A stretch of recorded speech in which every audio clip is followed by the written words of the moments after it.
today we'll be talking about diabetes. All right. It's titled diabetes. Diabetes is also called the sugar disease, and we'll go on to talk about why that name is important. And all right, okay, I'll just go on. So diabetes is a sugar disease. Now, why is it called a sugar disease? A name sometimes is for a purpose, and sometimes that name can also cause a lot of confusion. I have yes, so I put sugar disease in inverted commas for a reason, and we'll see why very soon. So diabetes means the siphon. In other words, you just okay. Diabetes means siphon. Siphon means the person is actually in a lot of water like a siphon. Mellitus means sweet like honey or like sugar. So the disease means the DM we call it diabetes mellitus means sweet like honey because the urine is also very sweet. The patient that has diabetes has a sweet urine. In the past, when before we started testing, we have all these chemicals that we can use to test the urine. The doctors, the physicians in those days used to taste the patient's urine to see whether they have diabetes or not, and the urine will taste sweet. I'm sure that no doctor will taste anybody's urine now. I wouldn't taste my own urine. But I mean, then this slide actually shows us the symptoms of the disease diabetes. Urination, thirst, hunger, tiredness, blurry vision, dry, itchy skin, tingling feet, sore, heal very slowly, and weight loss or gain. Now, let me talk about a few things. Those of us that are in the medical profession, we talk about the symptoms as the 3 Ps, and one, which is actually weight loss. The 3 Ps are with the polyuria, polydipsia, polyphagia. Now, polyuria means the patient is peeing a lot. Now, there's a rider to this. When you say somebody's peeing a lot of people pee a lot nowadays because we drink too much water. Everything we take to excess nowadays. So I've had patients in my office come in and say, I'm peeing too much, I think I have diabetes. When you ask them how much water they drink, they're drinking waters in gallons. Let's go to the next slide.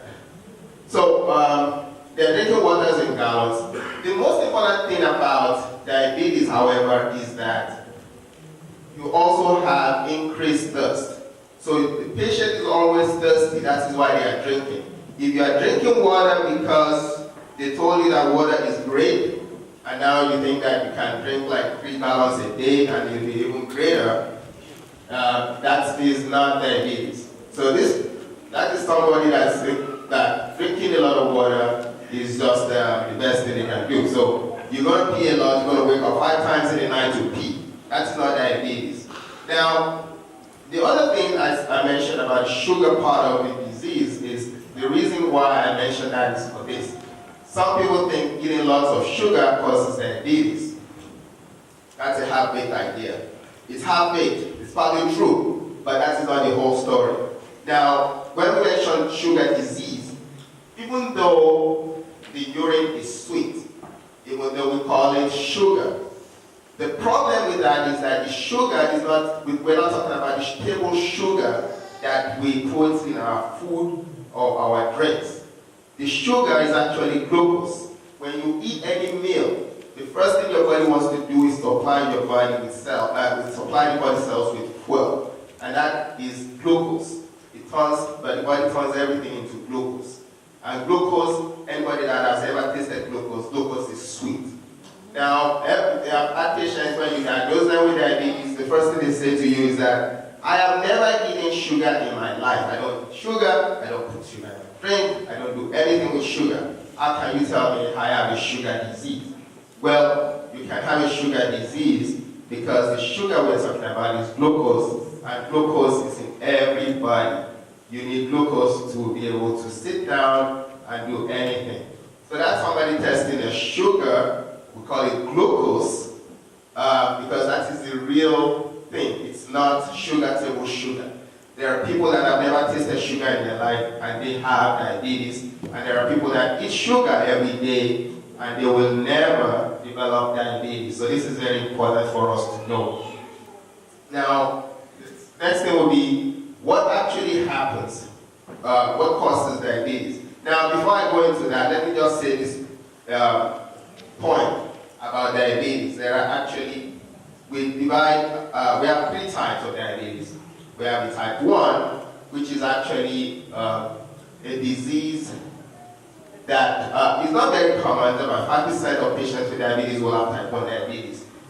It's actually a disease that the body itself is attacking the primary organ that produces insulin, the pancreas. The body sees it as an enemy, and it attacks it and destroys it, and that's why the patient develops diabetes. It's what we call an autoimmune disease. It's due to friendly fire from the body itself, and that's what causes it. The patient develops type 1 diabetes. Type 2 diabetes is, however, the most common diabetes. There are also, the obstetricians will tell you there is gestational diabetes, which happens in pregnant women. But type 2 diabetes is by far the most common, and the incidence of this is increasing every day. We're getting more and more people with type 2 diabetes in the United States and the world over. And the reason for this is not too far-fetched. There's something called diabesity. That means that the diabetes and obesity, they all go hand in hand. So we see that in that slide, we see that there is something, if you look at number 5 there, glucose is unable to enter into the cells effectively because there is something blocking the entrance of glucose into the cells. When you have a lot of fat cells in the body, they produce a lot of hormones, which will also block insulin, and it will not allow glucose to enter the cells. And you have a patient that has a lot of sugar in their bloodstream, glucose in their bloodstream, but it cannot get into the cells. And that is actually what we call insulin resistance. And some people describe it as fasting, as fasting in the midst of plenty. These patients, they have glucose, but they are also deprived of the action of glucose. They are tired, they are sleepy because they don't have glucose in their cells. Let's go to the next one. Thank you. So, before I actually mention this, alright, so exercise risk and risk of diabetes. So, exercise is one of the ways in which we prevent diabetes, because this is all about prevention. I don't want to talk about treatment because treatment is entirely, that is between, if you've been diagnosed with diabetes, that's between you and your physician. But we need to know how do we prevent it, because type 1 diabetes, we may not be able to prevent because that's an autoimmune disease. But type 2 diabetes is actually preventable. Unfortunately, it is very easily preventable, but we're getting an increase in the incidence of this disease every day. Exercise is one thing that we can use to prevent type 2 diabetes. And we see that just exercising alone reduces your risk by 50%. Even if you have family history, obesity, whatever, you can actually reduce your risk by 50%. That's a graph that shows that the more you do, the less your risk of type 2 diabetes. Now, I want also to talk about, so that's just family exercising. Let's go on to the next slide. Right now, that's food. That's also very important. Diet is very important in the prevention of diabetes. Because if I mentioned before, I said sugar, eating a lot of sugar may not cause diabetes, but if you eat a lot of sugar in surplus, you will gain weight. And when you gain weight, that weight gain is not the type of weight gain you really want, it's just fat. If if that is deposited in the wrong places, you start developing a metabolic syndrome, and metabolic syndrome will eventually lead to diabetes. Before I go on to that, I want to say this because this is very important. This is just one very important point. Type 2 diabetes is always preceded by a condition we call pre-diabetes, which is you have a patient who's not diabetic yet, but is slowly growing into the diabetic phase. You have increased blood sugar. At this point, the doctor will usually say, listen, your sugar is very high, you've got to do something about it. A lot of people don't listen. 30% of the population will have pre-diabetes already. But even when you don't do anything about it, even when you say, well, I'm not diabetic yet, the damage is already being done in the body because glucose, excess glucose in the body damages blood vessels, it also damages the nerves of the body. So the damage is already being done. There are very few symptoms of pre-diabetes. The one important symptom of pre-diabetes that people may have but never realize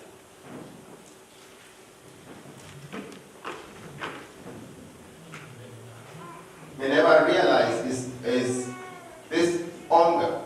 You have somebody that has eaten just recently, 2 hours later they feel very hungry. They're not just hungry, but they are actually feeling like they are not eating for a whole day.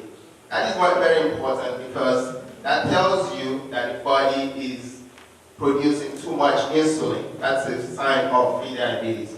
So take note of this and see a doctor. So that's one of the things about prevention of diabetes is once your blood pressure, make sure you have enough exercise, manage your weight, because the most important risk factor for diabetes is obesity.